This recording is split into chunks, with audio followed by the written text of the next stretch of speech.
When Toycember looked at the GDO Legends line, it got me thinking about the current replacement series, Prime's Legion series. So I thought, let's be fair and we'll review one out of that series. And for that, we are going to look at my absolute favorite. This is Cliffjumper.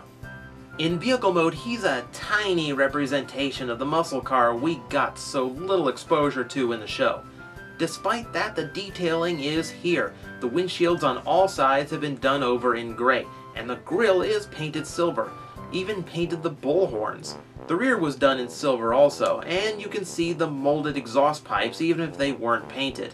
While Prime toys are known to be smaller than figures in the past, you really can't tell here. And even if you can, you get a sword accessory to make up for it. It pegs to the top or on either side, but if you have a first run of this toy, be cautious, as the weapon's plastic has a gummy quality to it. Later ones fix that. Transformation is surprisingly clever, making a lot of good uses of ball joints to make it more involved than you'd expect. In robot mode, okay, let's get it out of the way now, he's not exactly show accurate. But since this is a $6 toy and the show model uses very little of his vehicle mode in the first place, I'm not going to judge it by that. What is done well is the chest and head, which even includes painted eyes, which a lot of larger Legends toys didn't even do. New paint apps also include the forearms, done in silver to at least attempt to bring the toy closer to how he looks in the show. But you don't get this toy for accuracy. You get it for articulation, and how often can you say that about a Legion toy? Ball-jointed shoulders, hips, and elbows means a much larger range of motion than you'd normally get from these. Plus, he has working knees and ball-jointed ankle tilts. Ankle tilts!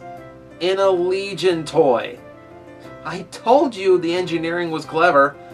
This makes me glad he came with an accessory that could be used either as a gun or a sword. He gets a lot of use out of it. If he had a neck joint and a little less plastic in the pelvis to free up his hip articulation more, he'd be the best Legion or Legend toy ever.